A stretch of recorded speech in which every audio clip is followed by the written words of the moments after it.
We only say goodbye with words. I died 100 times. You go back to her and I go back to her. Levée du drapeau.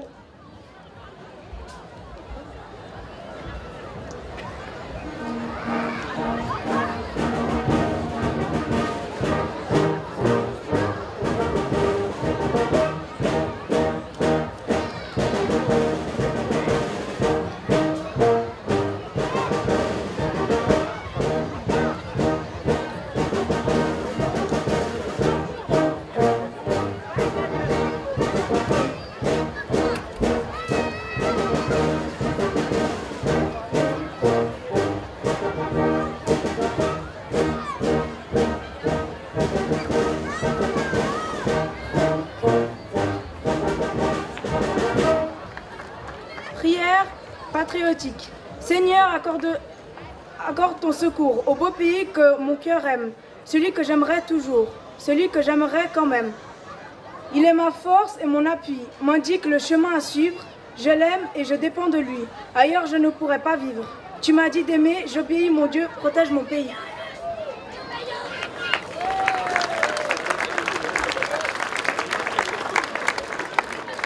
Pacte fédéral suisse de 1291. Au nom du Seigneur, Amen. C'est accomplir une action honorable et profitable au bien public que de confirmer, selon les formes consacrées, les mesures prises en vue de la sécurité et de la paix. Que chacun sache donc que, considérant la malice des temps, et pour être mieux à même de défendre et maintenir dans leur intégrité leur vie et leurs biens, les gens de la vallée d'Uri, la Landsgemeinde et de la vallée Schwyz, et celles des gens de la vallée inférieure d'Unterwald, se sont engagés sous serment pris en toute bonne foi à se prêter les uns aux autres n'importe quel secours, appui et assistance, de tout leur pouvoir et de tous leurs efforts, sans ménager ni leur vie ni leurs biens, dans leur vallée et au dehors, contre celui et contre tous ceux qui, par n'importe quel acte hostile, atteindraient à leur personne ou à leurs biens, ou à un seul d'entre eux, les attaqueraient ou leur causerait quelque dommage. Quoi qu'il arrive, chacune des communautés promet à l'autre d'accourir à son secours en cas de nécessité, à ses propres frais, et de l'aider autant qu'il ne faudra pour résister à l'agression des méchants et imposer réparation du tort commis. C'est ce que par le geste consacré, ils ont juré d'observer en toute loyauté, renouvelant par le présent traité le texte de l'ancien pacte corroboré par un serment. Sous réserve que chacun, selon sa condition personnelle, reste soumis comme il convient à son Seigneur et lui rende les prestations auxquelles il est tenu.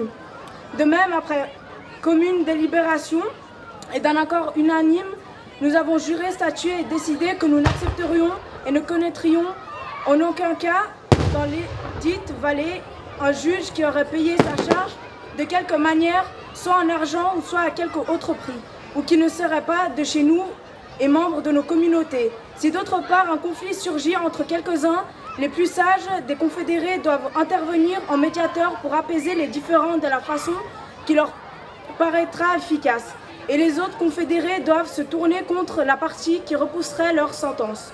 Outre tout cela, ils ont établi un statut commun stipulant que celui qui criminellement et sans provocation commettra un meurtre sera, si on a pu se saisir de lui, puni de mort comme son crime infamé l'exige, à moins qu'il ne puisse prouver qu'il est innocent. Et s'il réussit à s'échapper, il lui est à jamais interdit de revenir au pays. Ceux qui accorderaient abri ou protection aux dits malfaiteurs doivent être expulsés des vallées, aussi longtemps qu'ils n'auront pas été expressément rappelés par les confédérés. Si quelqu'un de jour ou dans le silence de la nuit met criminellement le feu au bien d'un confédéré, on ne doit plus jamais le considérer comme membre de nos communautés. Et celui qui est dans nos vallées prendrait la partie du dit malfaiteur et les protégerait devra indemniser la victime. De plus, si l'un des confédérés en dépouille un autre et de ses biens ou lui cause n'importe quel autre dommage, les biens du coupable que l'on pourra saisir dans la vallée doivent être mis sous séquestre pour dédommager la victime conformément au droit.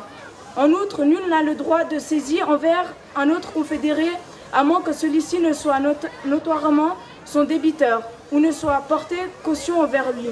et il ne doit le faire qu'en vertu d'un prononcé spécial du juge. Outre cela, chacun est tenu d'obéir à son juge et doit, s'il est besoin, indiquer de quel juge il relève dans la vallée. Et si quelqu'un refuse de se soumettre au jugement rendu et que l'un des confédérés subisse quelques dommages du fait de son obstination, tous les confédérés sont tenus de contraindre à réparation la récalcitrant. Et surgisse une querelle ou une discorde entre quelques confédérés si l'un des partis se refuse à tout arrangement par voie judiciaire ou par accommodement. Les confédérés sont tenus de prendre fait et cause pour l'autre partie. Les décisions ci-dessous consignées, prises dans l'intérêt et au profit de tous, doivent, si Dieu y consent, durer à perpétuer, en témoignage et confirmation de quoi le présent acte, dressé à la requête des prénommés, a été muni des sceaux des 3 communautés et des vallées susdites, fait en l'an du Seigneur 1291 au début du mois d'août. Merci. Voilà, merci à jeune sapeur-pompier. Je passe maintenant la parole à monsieur le maire, Damien Bonfanti.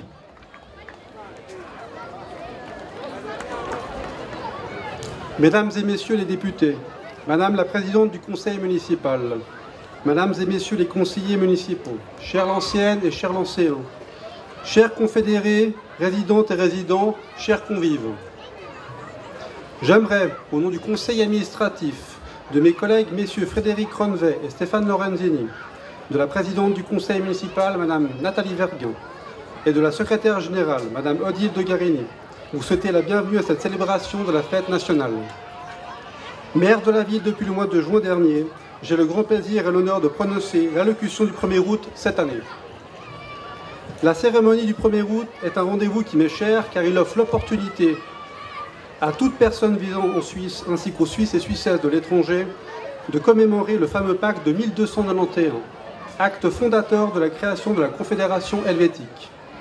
C'est aussi la possibilité pour les autorités politiques d'aller à la rencontre de la population. Cette commémoration est avant tout patriotique et historique, mais le 1er août se veut aussi festif. Quelle belle occasion de se réunir, de partager et de discuter autour d'un repas traditionnel, de contempler à la nuit tombée le feu de joie ainsi que les feux d'artifice, de participer au cortège au Lampion avec les enfants et d'avoir une écoute plus ou moins attentive de l'allocution du maire. Le pacte fédéral de 1291 se voulait avant tout une réponse à une époque d'instabilité et d'inquiétude partagée par les représentants des 3 cantons primitifs. Cette alliance politique visait ainsi à unir les forces d'Uri, Schwyz et Unterwald et à accorder une confiance mutuelle dans un esprit de liberté. Il y a 726 ans, des hommes de régions différentes décidaient ainsi de s'unir sous la devise « Un pour tous, tous pour un ». L'époque à laquelle nous vivons aujourd'hui est aussi empreinte d'instabilité sur fond de crise économique, financière et identitaire. Notre société doit affronter de nouveaux enjeux et il en est notamment un qui se développe depuis de nombreuses années dans nos villes, il s'agit de la solitude. On constate en effet une progression significative des personnes isolées en milieu urbain. Et il ne s'agit pas uniquement de personnes âgées comme pourrait le penser. Les sociologues prédisent même que cette tendance devrait s'amplifier dans les années à venir. Ce phénomène est bien entendu complexe et peut paraître paradoxal. À l'heure où les réseaux sociaux tels que Facebook, Twitter, Instagram et autres Snapchat permettent de discuter instantanément avec n'importe qui sur la planète. Certes, la technologie a du bon et ses avancées sont souvent époustouflantes.